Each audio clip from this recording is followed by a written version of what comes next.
Well, shoot, I started talking and it looks like I missed a button or two.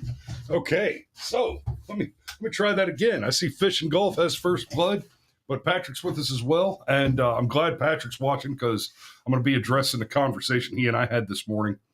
Um, and Patrick actually sent me the article that we're going to be discussing this morning. So I'm only going to pull one article this morning, but we're going to talk about several stories that are going on. I'm just going to give you guys kind of a quick recap on some of these. So the one of the biggest topics in the news right now has been this bizarre adherence to white knighting for this cat, Abrego Garcia, Kilmar Abrego Garcia.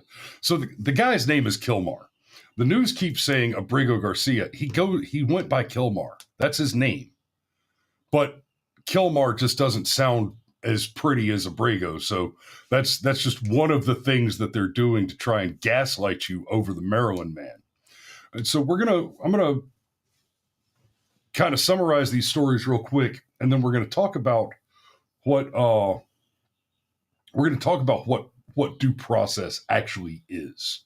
Because people in this country appear to be just confused about what due process is and about what rights are, about how constitutional rights work and how the Constitution works. So I'm going to lay that out for you. Let's start with the stories of Abrego Garcia, the judges who have been arrested, Hannah Dugan, and I forget the other guy's name. Okay, so Abrego Garcia, here's what happened. Abrego Garcia is an illegal immigrant from El Salvador who was arrested in company with other members of MS-13, wearing the gang colors of MS-13 and having tattoos that designate him as a member of MS-13. And there have also been confidential informants who have identified him by his gang rank and gang name, right? There is no doubt that Kilmar Abrego Garcia is a member of MS-13, a designated terrorist organization. They're not just a criminal gang. They're not just organized crime. They're a designated terrorist organization. So there's a lot to unpack there. There really is, right? So why are these Latin and Mexican and Colombian and Cuban gangs and drug cartels being designated as terrorist organizations, right? And you may think that, oh, well, it's just because they're foreign gangs and their presence here constitutes a unique problem. And that would even be a fair argument on the face of it. Or you might think that it's because America has this whole war on drugs policy that it does. And that also might seem to be a reasonable argument for designating these organizations as terrorist organizations, right? And those are reasonable arguments, but they're not actually the point. What many of you don't understand, what many Americans don't understand, outside of the United States, we talk about corruption in our government in the United States, and absolutely, there is massive, obvious corruption going on in our government in the United States, but it is nothing compared to what's happening overseas in a lot of places, especially South American, Mexican, Latin countries, communities, etc. What many of you don't understand, like, for example, Gloria Sheinbaum is the president of Mexico, and something like 44, 45, 47 other politicians were assassinated during her campaign. Right? She was essentially selected by the cartels through the process of deselecting her political opposition. And that is a common practice in countries that have gangs like MS-13 and Tren de Aragua, or the various drug cartels. That's what they do. So by definition, the use of violence to achieve a political end is terrorism. That's why these organizations are terrorist organizations. And Kilmar Abrego Garcia is a member of one of those terrorist organizations. But, right? Part of the argument that's being made by the left is, well, he hasn't been tried and found guilty of that in a court. No, he hasn't. Now, he has been adjudicated on that, but not tried before a jury of his peers, as it were. But let's put a pin in that for a second, and let me remind you that quite separately from the fact that he is a member of a terrorist organization, he is an illegal immigrant. So forget for a moment about the fact that Kilmar Abrego Garcia is a member of a terrorist organization who has previously been arrested on drug trafficking charges, who has previously been arrested on human trafficking charges, and is a known member, according to court documents, of a terrorist organization. Those are all great reasons. All of those are great reasons to lock him up, to deport him, to execute him, right after he gets his due process. But here's the trick. The question is, what process are you due? If you're an illegal immigrant, and we'll have to do a little caveating here, because there are multiple categories of illegal immigrant. But in particular, he is an illegal immigrant because he entered the country illegally. Now, here's where the caveats happen. There are some illegal immigrants who entered the country legally. They came on a student visa or a work visa of some sort, and then that visa, that extension of the privilege of lawful presence in this country expired, and they're now unlawfully present in this country. This is one of the places where the left likes to mince words and conflate two different activities. And God, I wish Alex was watching this morning, because he tried to pull this one on me on the show a few months ago. But anyway, if you are here on an expired visa, you entered legally, and then your legal status changed because your visa expired or was revoked for whatever reason. And when I say for whatever reason, if you have a visa that allows you to be in this country legally, the State Department does have the authority, per the law, to unilaterally and for no reason at all, just because they feel it should be done, revoke that visa. Okay, so if you are illegally present under those circumstances, then you're talking about a civil violation. And the remedy for that is civil. And the civil remedy for that is deportation. Now, in that case, you have some additional due process available because you had a legal status. That legal status ended for whatever reason, and you can appeal that decision. And now you begin the court process of making the argument. And that argument might be that it was repealed. It was repealed outside of the normal course. The reason given was not reasonable, and I want to make the argument that I should have an extension. Maybe you had a document that needed to be filed, and you sent it, and it got lost in the mail, and it's all a big misunderstanding. Okay, due process, and you get to make those arguments. You get to file that appeal, hire a lawyer, go through the courts, sort that out. However, Kilmar Abrego Garcia did not enter this country on any kind of a visa, which he overstayed and then became an illegal alien. No. He is a hostile foreign invader. He crossed the border illegally and remained present in this country illegally. Now, here's the distinction. Like I said, you're here on a visa of some sort, it expires or is revoked, and now you are in violation of a civil problem. That is a civil violation. Crossing the border, entering the country illegally, is a different offense. It's a different activity, and that is a criminal offense. So yes, all illegal aliens who entered, right? So we could say all illegal border crossers. Or if you're a very honest person like me, you will say all hostile foreign invaders are criminals. And here's the due process. Here's the process they are due under the law, right? This isn't my opinion of how much process a person should be due, not what I think the law should be, but rather what the law is. And the process that is due to a person who has entered the country illegally is that upon identifying that they are an illegally present person who crossed the border illegally, you're deported. Expedited removal. That's it.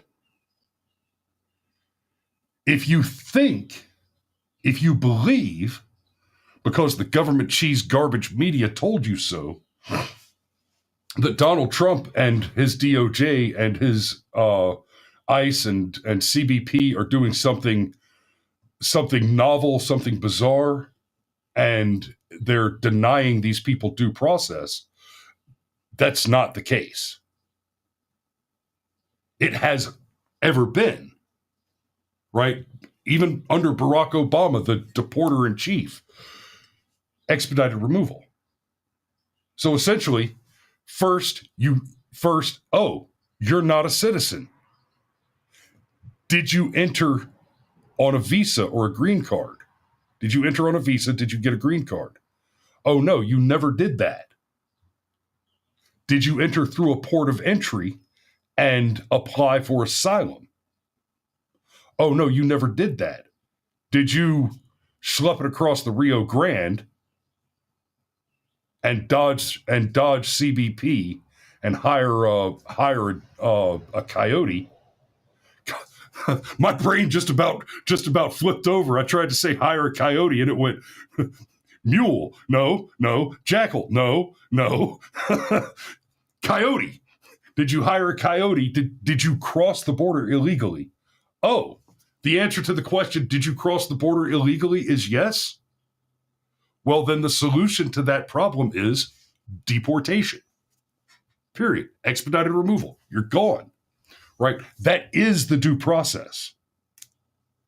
Because once you along every step of that way, there is documentation, there's paperwork, there's process, right? There was process. So if you've crossed the border illegally, you have chosen to skip the process. So you do have due process, but the process that is due is the process that you skipped and have now arrived at expedited removal, deportation. That's the case for Kilmar Abrego Garcia. It doesn't matter if he's a terrorist or if he's committed other crimes, right? People on the right who are arguing this case are making a mistake when they argue that he had enough due process because we know he's a criminal alien, a hostile foreign invader, a gang, or because we know he's a gang member, a terrorist, all this stuff. No. We know he's a hostile foreign invader. We know he is a criminal alien who crossed the border illegally. So the only process he's due is removal. So I'm going to come back to that in just a minute. First, let me get to these judges. We've had a couple of judges who have been arrested recently. And of course, the headlines are running are Donald Trump's rounding up judges. He's arresting judges. Judges can't operate their courtrooms. This is fascism. It's crazy. It's madness. Arrgh. What happened to nobody's above the law?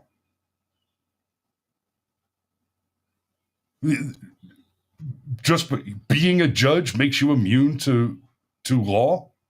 Being a judge is a license to commit crimes? So let's be clear about what these judges did. First, you got the one in you got the judge and his wife. He's no longer a judge. He's resigned. But what they were arrested for is harboring, aiding and abetting. They had a Tren de Aragua member living in their guest house, hanging out with their daughter, going to the shooting range. Now, this guy's been arrested for aiding and abetting, obstruction of justice, et cetera, et cetera. And because they had the photos and the video of the terrorist and the judge's daughter at the firing range with, okay, the charging documents say assault weapon. It's an AR. It's an AR platform. I don't know if it's an AR-15, but it's an AR platform rifle. But that judge is also being charged with providing an assault weapon to a known terrorist and gang member, a member of Tren de Aragua. And for those of you who may not remember this, we did a pretty deep dive coverage of Tren de Aragua in relationship to I think it's the apartment buildings in Colorado, but Tren de Aragua, they'll move in and take over an apartment building. They've done this in several places now, right? The way the news reported it sounded like it was something that happened in one shitty apartment building, but no, they've done it in several apartment buildings.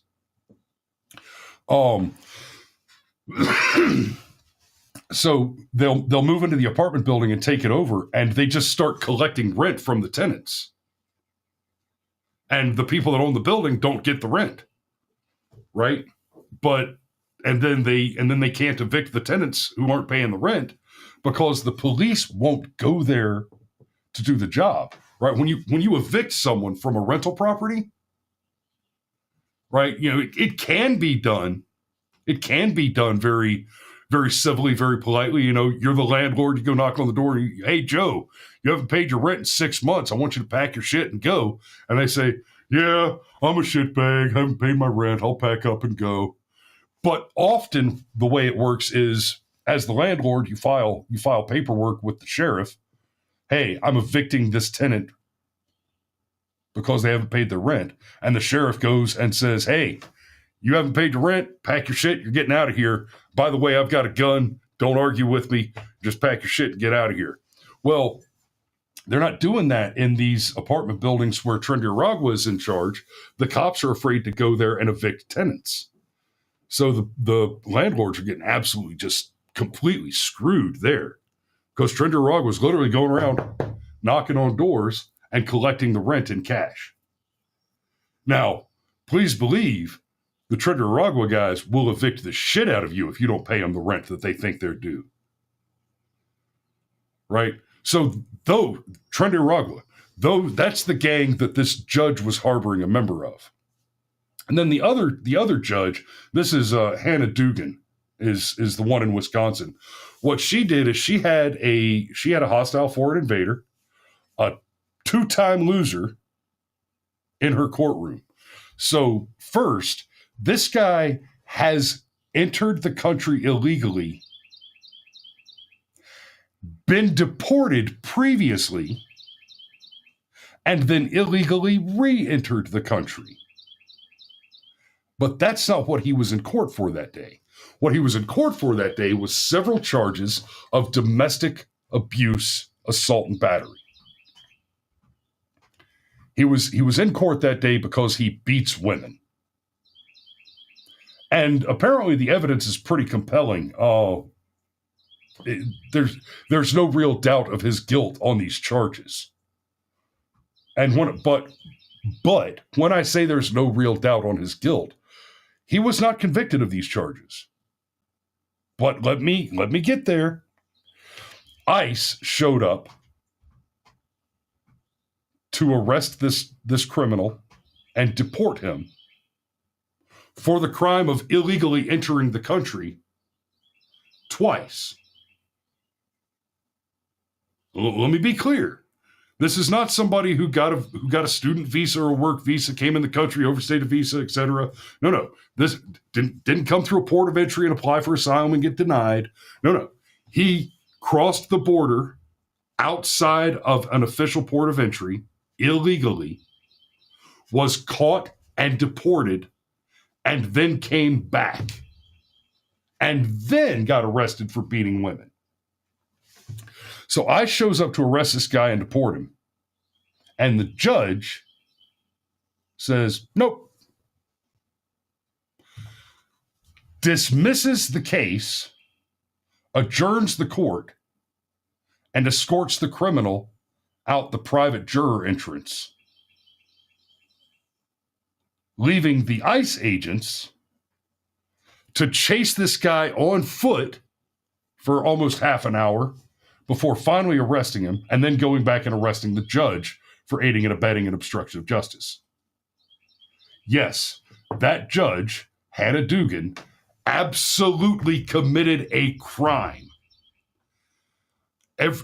Every crying liberal out there that's saying Donald Trump is arresting judges, this is fascism, is making the argument that judges ought to be allowed to murder without consequence.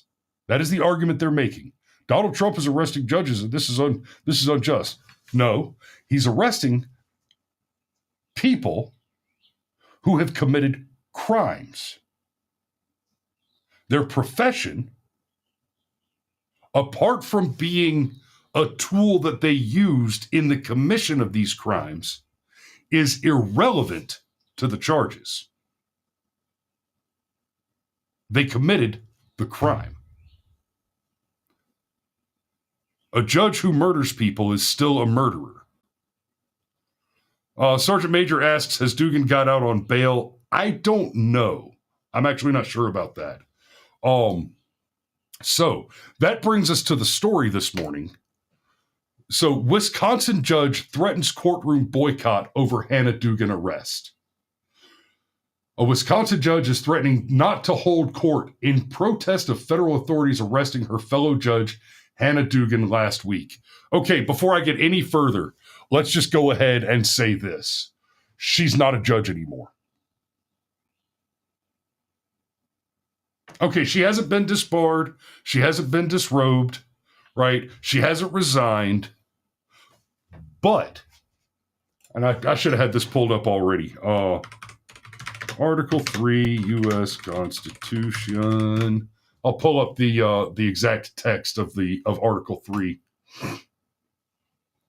Doobie-doobie-doo. Put that in reader mode. And let's take a look at this. U.S. Constitution, Article 3. The judicial power of the United States shall be vested in one Supreme Court and in such inferior courts as the Congress may from time to time ordain and establish. The judges, both of the Supreme and inferior courts, shall hold their office during good behavior.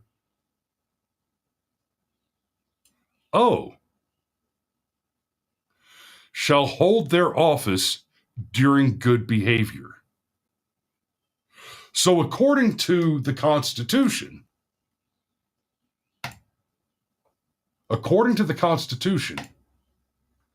this judge, Judge Monica Isham, having made the announcement in an email to judges across the state on Saturday, her email titled "Guidance Requested" or I refuse to hold court, made clear she had no intention of working with Immigration and Customs Enforcement.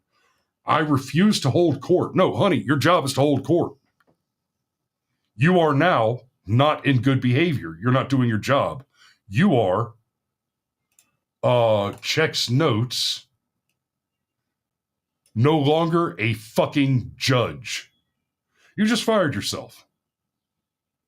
You're done. You're not a judge anymore. That's not complicated. You are no longer a judge.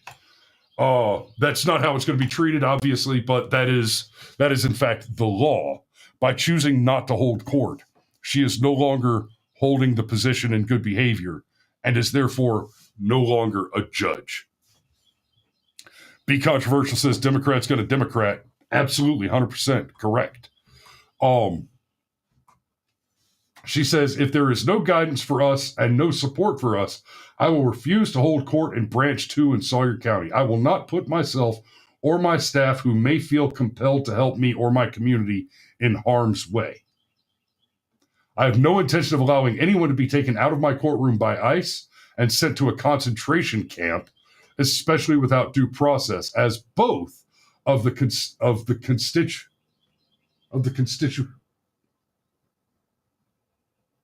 They misspelled Constitution. As both of the constitutions we swore to support require. Should I start raising bail money? Isham wrote. So, oh yeah, there you go. Here's wow, she looks the part, doesn't she? So let's be clear about something else. ICE did not come and attempt to take the criminal out of Judge Dugan's courtroom. They came and were waiting outside of the courtroom for the trial to be concluded, and were going to arrest him after the trial was concluded. But I mean, absolutely, he was, it was time to arrest him. So let's say you got a guy who's arrested for armed robbery or something of the sort. And no. Better. Okay. He's been charged with a murder. He's in court. He gets acquitted. But. In the next county over, in a separate jurisdiction, there's a warrant for his arrest in connection to an armed robbery. And the sheriff has shown up and is waiting for his murder trial to be concluded, where turns out he didn't actually do it. Right? Mistaken identity, something. Gets acquitted. He's leaving the courthouse. But he did do the armed robbery, and there's a warrant, and the cops are here to arrest him. Let's say in that bizarre hypothetical, the judge said, you know what? He didn't do this murder. Or no, it's not even that. I like the color of this guy's skin. That's what's really going on here. Hannah Dugan likes the color of the criminal's skin. And so I'm just going to let him go. And I'm going to sneak him out the back and tell him, hey, man, make sure you don't get caught going around the front because the cops are waiting to pick you up. That's what happened here. He was in court for a particular crime. Another law enforcement agency with a warrant on another crime was there to take him into custody and give him his due process, which is to be deported. But Judge Hannah Dugan is a liberal racist. She likes the color of his skin because she's an oikophobe and disdains and hates all things that look like her and all things that are American.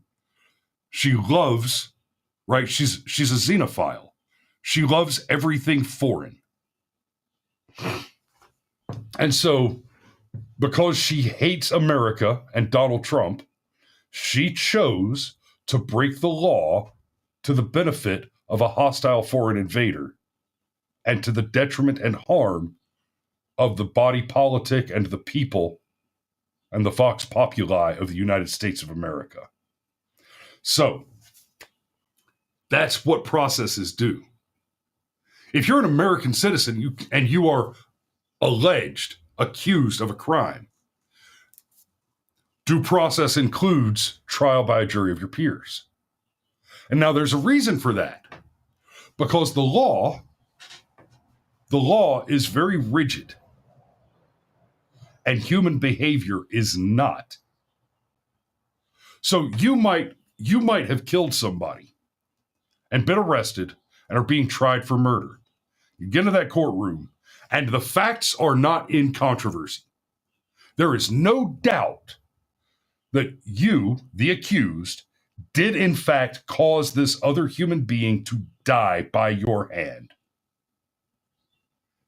In fact, we would call that a homicide, at least. But murder is another question. Killing another person is not necessarily murder.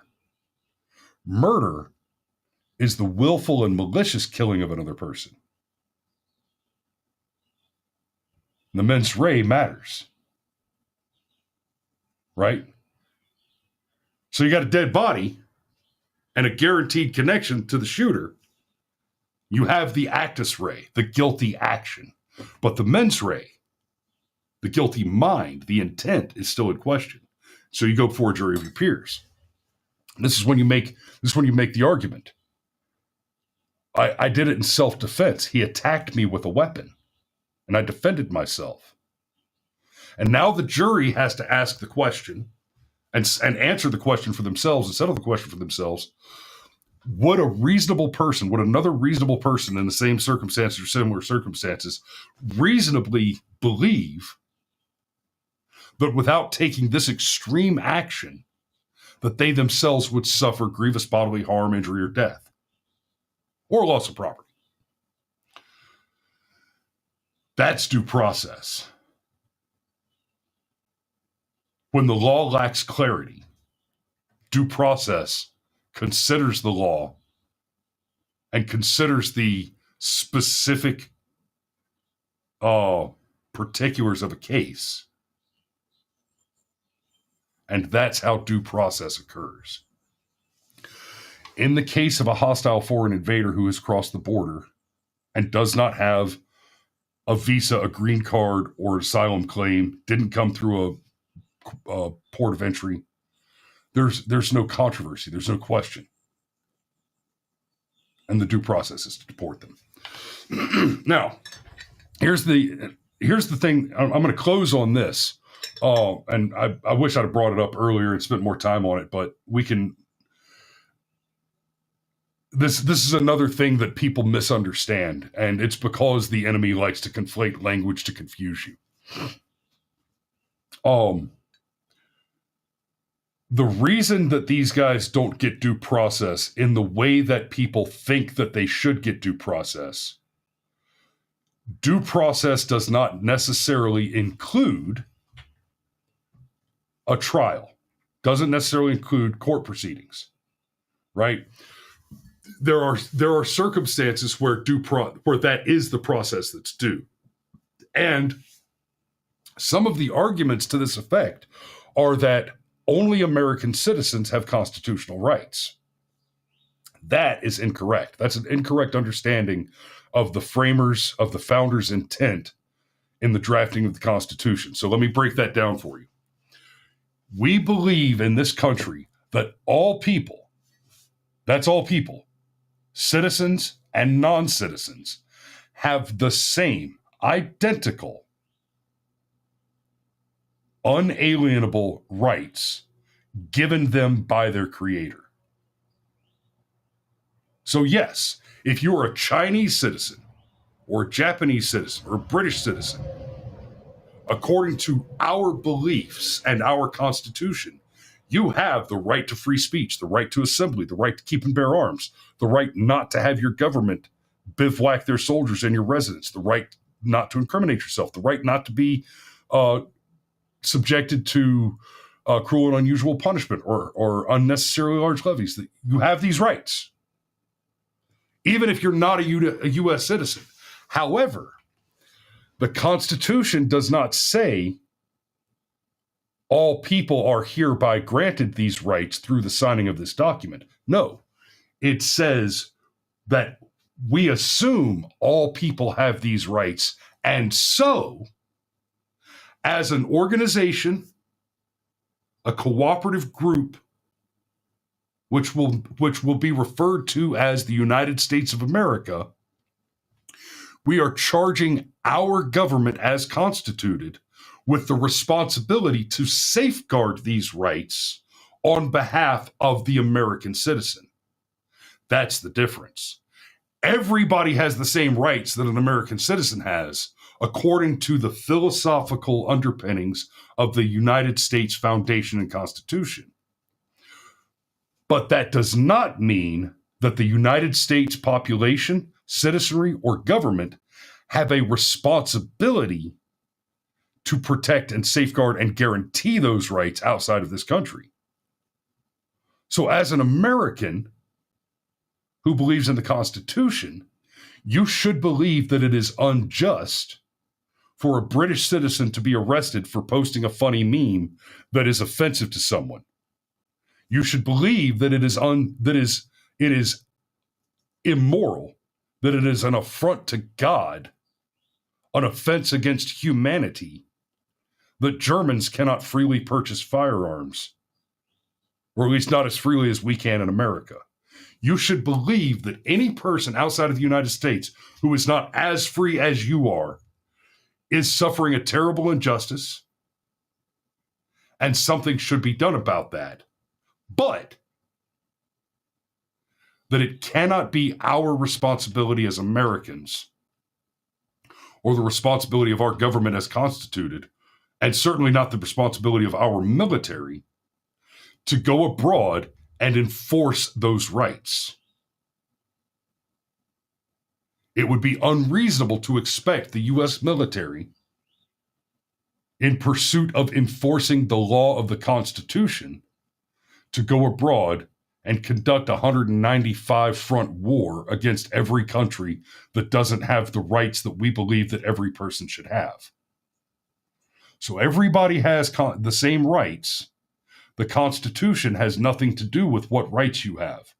The Constitution has to do with what rights are guaranteed, what rights the government is restricted from interfering with, and the extent of the jurisdiction of our government to enforce your access to those rights.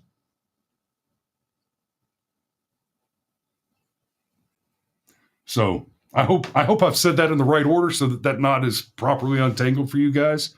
And that's going to have to be the show for this morning. I got to get on down the road. So thanks for watching this morning, guys. We didn't quite hit the numbers I want to see this morning. So this past Saturday, instead of doing the deep dive and going Rumble Premium exclusive like we have been, I stayed live on every channel and I gave away Rumble Premium memberships. So going forward, here's what I'm going to do. I want you guys to like, share, and subscribe. Share the shit out of the show. If you're watching on YouTube, Facebook, Twitch, X, Locals, wherever you're watching that isn't Rumble, get over to Rumble, right? And like I did on the show this past weekend, let me share this with you real quick. If you're watching on Rumble, there's me waving at you. Go ahead and hit that like button, and then scroll down here to the description, and you can see join us on Rumble, right? And that's where you go to actually sign up for a Rumble account. If you don't already have a Rumble account, you can sign up for a free Rumble account. And here's why you should. Okay? Here's why you should do that. Because if you have a free Rumble account, you can get in the live chat on Rumble. I love seeing you guys chat from YouTube, Facebook, wherever you're chatting from, but I want to see you chatting on Rumble. Because once you made a comment in the live chat on Rumble, I can do this. Everybody watching your chat?